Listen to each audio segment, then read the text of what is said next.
Om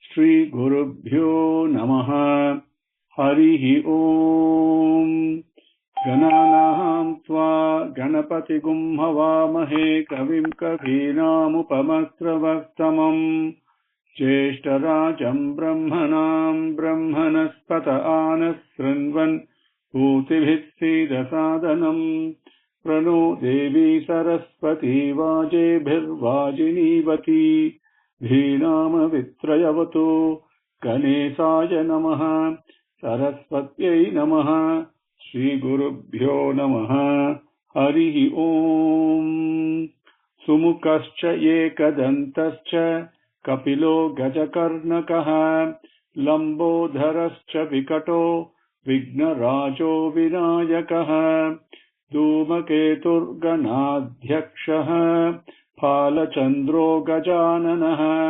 Vakratundah Surpakarno Herambah Skandapurvajaha Shuklam Baradharam Vishnum Sasivarnam Chaturbhujam Prasannavadanam Dhyayet Sarva Vignopashantaye Yasyadvirada Vaktradhyaha Parishadhyaha Parastatam Vignam Nignanti Satatam Vishvaktenam Tamastraye Gurur Brahma Gurur Vishnu Gurur Devo Maheswaraha Gurur Sakshat Parabrahma Tasmai Shri Gurave Namaha Anjananandanam Veeram Janaki Shokanasanam Kapi Samakshahantaram Vande Lanka Bhayankaram Shri Rama Rama Rameti Rame Rame Manorame Sahasranama Tattulyam Rama Nama Varanane Shri Rama Rama Rameti Rame Rame Manorame Sahasranama Tattulyam Rama Nama Varanane Shri Rama Rama Rameti Rame Rame Manorame Sahasranama Tattulyam Rama Nama Varanane Shri Rama Nama Varanana Om Namayiti Manojavam Maruta Tulya Vegam Jitendriyam Buddhimatam Varishtham Vatatmajam Vanara Yuta Mukyam Shri Ramadutam Sirasa Namami Yatra Yatra Raghunatha Kirtanam Tatra Tatra Krita Mastakanjalim Bashpavari Paripurna Lochanam Marutim Namata Rakshasantakam.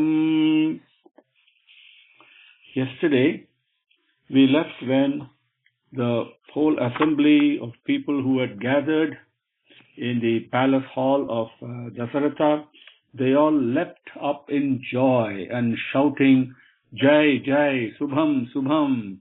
And when they heard the news from their preceptor, the sage Vasishtha, Brahmarishi, that all the things ready for coronation are ready and will be made ready by the next morning, including the royal flag, the white umbrella, and then he said the auspicious moment has also been selected, and it will be tomorrow. The coronation will be tomorrow. When they heard the news, they leapt up in joy. And then now the preparations were started, and the roads were thoroughly and scrupulously cleaned and washed, and elaborate lots of designs were painted on the roads, like Kolangal, we say, many such things were done, not only on the roads, also on the walls and the buildings, and festoons and things were hung, arches and awnings were erected, and shades were erected for people to come, and all over the roads. Every citizen throughout the night was busy and very happy. And the entire city was working fast and unitedly and excitedly. And then the Brahmins and the leading citizens took leave of Dasaratha. They came out of the palace, and when they were coming out, they were all exhilarated, and they were all conversing with each other in a very excited fashion. So happy they were. And normally these Brahmins and priests, they were all known for their self-control, but they couldn't control themselves. And but the ministers and Vasishtha, they proceeded with Dasaratha to the Andapuram, to the inner apartments. And then Dasaratha sent for Rama from there, from his Antapuram. And then he met him in the Darbar hall and explained to him that all the ceremonial rites and rituals, formalities connected with the coronation that couldn't take place tomorrow. And then he told Rama, you must be ready before sunrise, before dawn tomorrow. And then all the vratams and the preliminary rituals, tapas and things that we have to observe in order to purify yourself, both the body and the mind. All those things he said you must, he described to him. And then Lakshmana heard the news. Immediately he ran towards Kausalya and then to convey the joyful news to her. And he couldn't control himself. And Kausalya could not control her happiness either. And she just waited for Rama to come and to appear before her. And there's very little time there was before them. Such a momentous festival, momentous occasion is coming, momentous ritual has to be performed. And there's very little time. Only the night was there. That's all, basically, the evening and the night. And and then very soon the villages around Ayodhya, for miles, even the neighboring states, they all came to know of this very soon. And because, good news does spread fast, very quick it does, as you know. And nobody, as soon as they heard the news, they really did not wait for anybody else. They immediately started for Ayodhya. They hurried because they didn't want to miss it. And very soon, it was like a sea of humanity that was descending on Ayodhya from neighboring villages and states and cities and all that. Such a surge of population, like those of you who may have seen Arutimovar and Mylapore and all that, the kind of crowd that swells, or during Mahakumbham in Kashi, or you go to Tirupati, Tirumala Hills and all that, the kind of crowd that surges. It's a surging crowd. And while this was happening, Ramachandra listened to Dasaratha very carefully, where Dasaratha was detailing everything to him, but Rama did not reply because his feelings were beyond words, and he really could not express what was passing through his mind. He just stayed silent, kept quiet. So Dasaratha questioned him. He said, "Son, why is it that I do not see any sign of joy on your face at the prospect of you becoming the Yuvaraja? Do you not like to become Yuvaraja? Or is it that you are anxious and maybe a bit concerned and afraid that I am placing too much of a burden on your young shoulders, the burden of the state?" But he asked questions like this. And then he appealed to him in a very loving and very fondly appealed to him. But Rama appeared tongue-tied before the emperor. Then at last he said, after some time, "Appa, I do not understand why you are acting in such a hurry. My dear brothers Bharata and Shatrughna are not here now. Again, grandfather is very far away and he may not be able to reach here in time." And by grandfather he means, KK, king, right? And my father-in-law also might not be able to come. He has to come all the way from Mithila. And then there are rulers of other states, princes, various sub-kings. They all will find it very hard to come because of lack of time. Now, I'm quite sad and heavy in my mind that we are disappointing such large groups of people. And, my mind is not able to accept the idea of a celebration when so many people are certain to be disappointed and therefore they will feel pained. And then he asked for excuse from his father, saying, "Please pardon me, for thinking like this." So he fell at the feet of Dasaratha. Then Vasishtha interjected. He said, "Rama, these objections were raised even by us. Do not think that, we quietly agreed to the king's, the wish of the emperor. No, we thought of all the arguments for as well as against. And then we consulted the opinions of people before we decided. So do not raise any objections now." and respect the desire, wish of the emperor. The coronation and the anointment that of Yuvaraja, you as Yuvaraja, they have to take place tomorrow itself. You have to observe certain vows, certain tapas, penance that you have to do. This day, you should not use any cot or a soft bed. You and Sita have to go on a fast. As soon as dawn breaks, the day breaks tomorrow morning, you must both take bath after applying sacred oil in the head for the auspicious star Pushya Nakshatram, which has been selected for the holy rite rises at that time, at dawn tomorrow. So retire to your apartment, go back, and now do not raise any objection. As soon as Vasishtha spoke like this, Rama fell at his feet, and then of his father, and then he proceeded to his palace, accompanied by Sumantra, the trusted minister. Sumantra has played such a fantastic roles in Ramayana, you know. Then Rama did not hesitate this time. He went there, conveyed the news to Sita, and then he moved very fast to the apartment palace where his mother was staying. He went and did namaskarams to her. She raised him very fondly and gently and tenderly and fondled him like a mother would fondle a child, right? That's the way she was. And she was beyond words. She was overwhelmed with joy. And then she instructed Rama to give away to Brahmins as a mark of thanksgiving, as a mark of gratitude, cows, which Kausalya had collected for such a purpose. And she was keeping it. And then she had decorated the cows with costly ornaments and all that, And so she asked Rama to give these cows as gifts to Brahmins. And then she also asked him to give away many other varieties of gifts to others.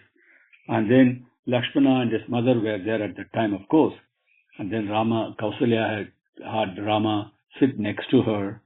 And then she was crying in joy. So she was wiping it. And she said, "Son, I had long awaited for this precious moment. Now my yearning is now fulfilled. I'm very happy. My life is now rendered worthwhile. Oh, my dearest darling," she said, "my golden son, from tomorrow you are the Yuvaraja. Live long. Rule over the empire. Let the welfare of the people be your ideal. May your rule be happy and secure in accordance with the dictates of dharma and morality and justice. Now accumulate, Rama, untarnished fame and reputation, and maintain that reputation and glory earned by the kings of this sacred Ikshvaku line. Then attain majesty and might more than even your father." She was blessing him. "On the day you achieve that position, I would feel that my life has attained fruition, fulfillment. My vows, my fasts, and my various tapas and the vigil spiritual things that I have undertaken then would have borne fruit." This is how she blessed him. Then she caressed Rama, stroked the curls of his hair. Rama had curly hair. Stroked the curls of his hair and spoke very sweet words of benediction, blessing she gave. And then she gave him some very valuable advice that only a mother can do. Mother's advice is always so valuable. And then Rama paid meticulous attention to every word his mother was telling him. The advice, he took it 100% in, imbibed it. And then Rama looked at Lakshmana. Lakshmana and Sumitra had by then come there, and he looked at Lakshmana and chuckled at him and teased him in innocent fun. He said, "Hey brother, now can you tell me which Rajya Lakshmi will be delighted at this lovely taunt?" he was saying. Then Lakshmana retorted. He said, "Oh brother, I need no Rajya Lakshmi to wed me," he was saying, because Rama is now going to marry Rajya Lakshmi, in the sense become the king. And so Lakshmana replied, "I need no Rajya Lakshmi to wed me. In your kingdom itself, if you assign any responsibility, I will fulfill it gladly and happily.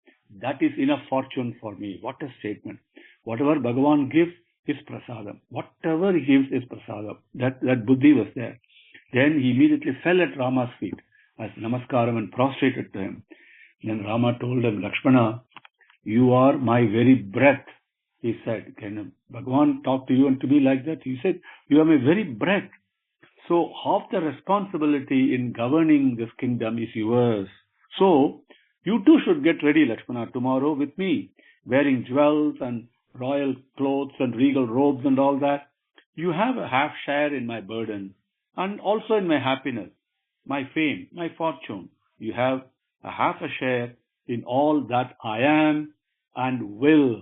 That's what Rama told him. You are half of me, he said.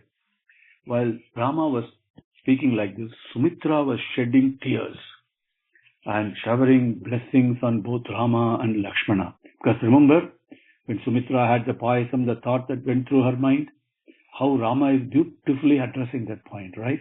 Only Bhagavan knows when to give, what to give, who to give, where to give, and how to give.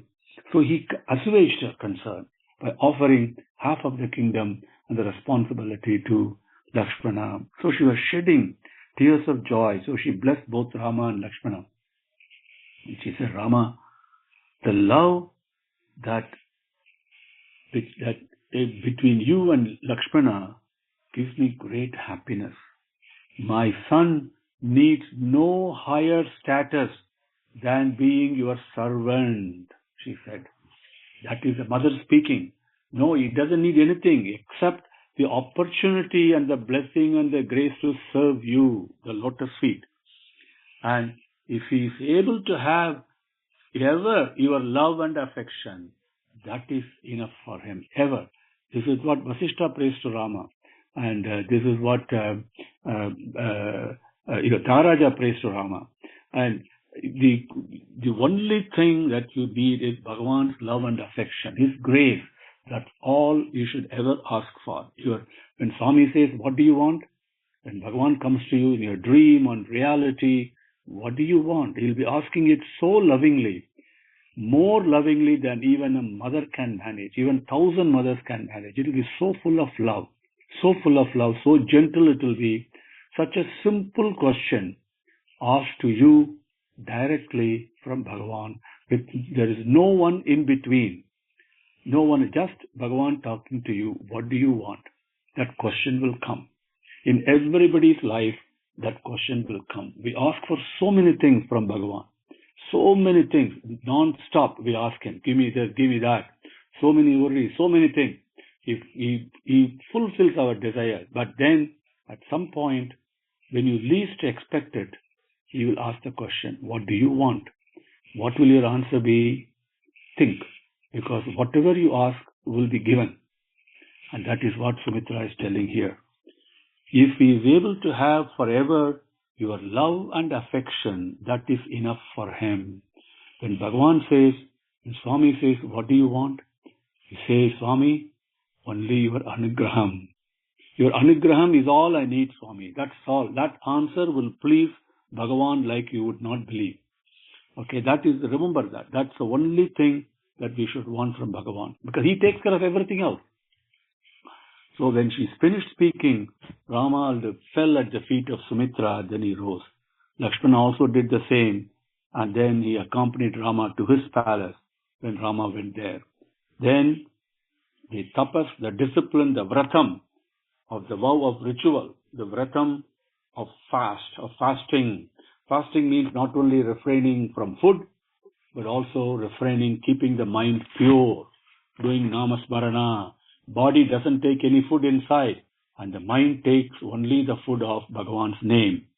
And that fast was begun by Rama when the dusk came. At the moment the dusk was over and the night began, then Rama began his fast. What he did, he laid on the floor a mat made of sacred kusa grass. A mat, a pai, we call it Tamil, made of grass, kusa grass. He laid it on the floor and then he lied on it. That's all. He didn't sleep on the bed or anything like that. Then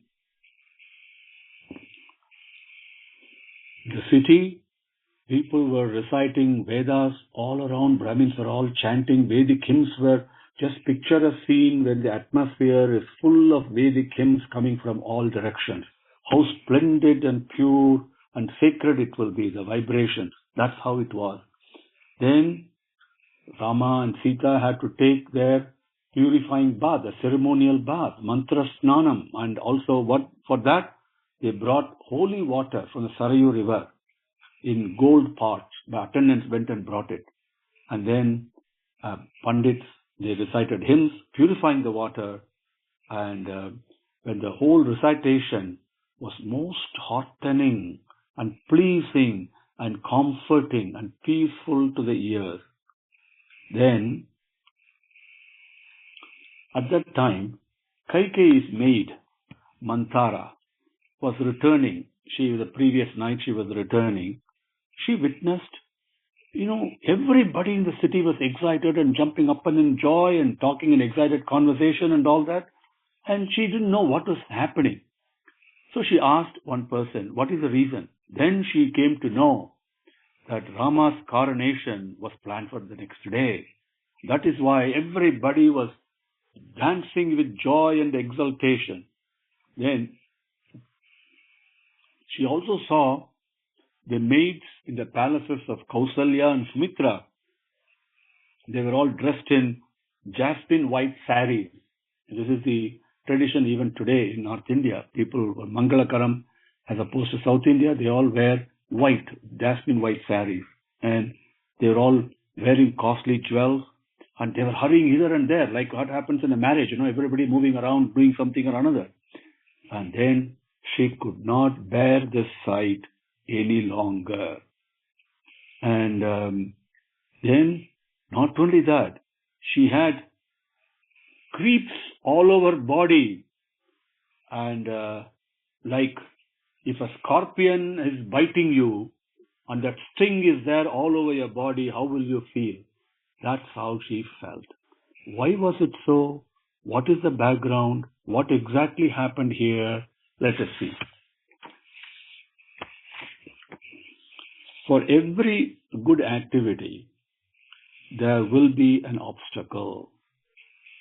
And when Manthara saw all the grandeur and the excitement and all that, she became angry. Why? Because earlier, one day, when she was going to Kausalya's palace from Kaikeyi's palace, the queens were living in different palaces at that time, and the Rama, Lakshmana, Bharata and Shatrughna, they were playing, young boys, and they were playing with a ball. And Rama hit the ball, and the ball touched the back of Manthara. Now Rama did not laugh, but Lakshmana, Bharata and Shatrughna laughed immediately. They were young kids, young children. They three laughed immediately. Why did they laugh? Because the moment the ball touched the back of Manthara, she jumped.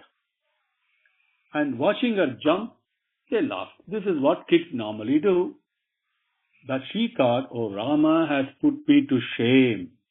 And then she wanted revenge for that embarrassment. From then onward, she was angry at Rama. With her anger, she became just the opposite of the person she used to be. She used to be a very loving person, took care of Kaikeyi so well, so lovingly. But anger, it's a warning for each one of us. Doesn't matter how good we are, a moment we can change if we don't control our anger. And anger means not only the momentous burst of anger, but also the anger that pesters, that stays with her throughout, right? We have to be very careful. And then she became angry, became opposite of the person she used to be. And then, see, anger, Swami says, anger should not be there even in a trace in man. Now, there are two causes, two reasons for all the happenings in Ramayana. What are they? One is Manthara's anger. Second is Surpanaka's desire. The Kama and Krodha. They are the worst enemies. As Bhagavan says in Bhagavad Gita, They are the worst enemies that a man can have. Nobody else. Kamam and Krodham are the worst enemies. And that is what the cause for the Ramayana. And the anger of Mantara sent Rama to the forest. Then it is only the desire of Ravana that abducted Sita to Lanka. Then that led to the moment Sita was abducted to Lanka, what happened? What is the significance of that? Nature was separated from Bhagavan. Prakriti was separated from Bhagavan. And then all the sufferings that we find in Ramayana is because the separation of nature from God. And what did Mantara do? She said many unsavory things, unpalatable things, cannot be repeated, to Kaikeyi and poisoned her mind. Mantara, an angry person, will be very determined. And Mantara was very determined in her action. But Kaikeyi liked Mantara very much because Mantara had brought her up. She was like a mother to her, she brought her up like a nanny, right? Then first, as Mantara was talking about all the bad things and all that, she did not pay heed, she did not listen. When Mantara told her the news of Rama's coronation, she jumped in joy and gave, in fact, a nice pearl necklace as a gift to Mantara for bringing this good news. But Mantara threw it aside because her anger knew no bounds, no limits. The one who is angry will never fulfill a task, will never achieve anything. He will have all sorts of problems and he is committing sin. The one who is angry will lose his wealth, he will lose his respect, and he will be separated from his own people. Because of anger, people will lose everything. Because of this reason, Rama, who was ready for coronation, had to go to the forest. Now, here we have to note one point. People get confused because of certain feelings that they have in related to the horoscope. Who had set the auspicious moment for this coronation? Vasishtha, the Brahma Rishi himself, set the auspicious moment, the Muhurtam. He said, Muhurtam's tomorrow, Pushya Nakshatram, right? We will do it. He was the one who was responsible for setting the dot of time. Prohidar sets a dot of time to be celebrated for this coronation. And Rama was to be coronated next morning. But at this selected time, Rama was to be sent to the forest. Does the mistake lie in the horoscope, or in the time set, or the person who set it? Where does the mistake lie? None of this was the cause for this happening. It is only the will of Rama that was the cause. There is also a background to this happening. Once earlier, Rama told Kaikeyi, Amma, be ready for such a happening. I will have to go to the forest to kill the demons, to kill the Rakshasas. That is the reason I have taken birth. I have to go to the forest. I cannot kill them from here. So you express a desire, Amma, that I should be banished to the forest. By this action, you will be put to disrepute, infamy. Nobody now, even today, thinks of Kaikeyi fondly, right? Even though she was such a noble soul.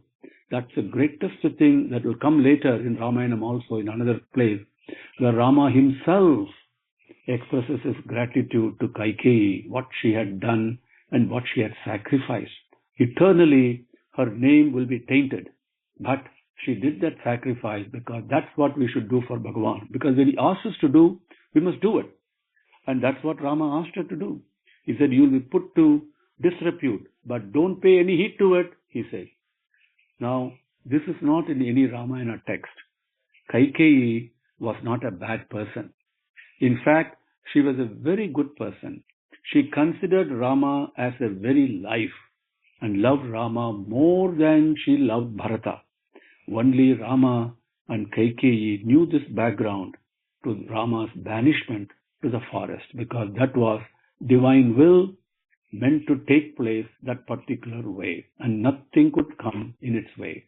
And with Bhagavan's grace, we will continue the details of what happened between Mantara and Kaikeyi and subsequent happenings on Monday at the same time at 9 o'clock. Let us not confuse the timing now, but we'll keep it at 9. And at that time, Bhagavan will see you all then. Om Shri Gurubhyo Namaha. Hari Samastalokaha Sukhino Bhavantu. Samastalokaha Sukhino Bhavantu. Samastalokaha Sukhino Bhavantu. Om Shanti Shanti Shanti. Hari Om.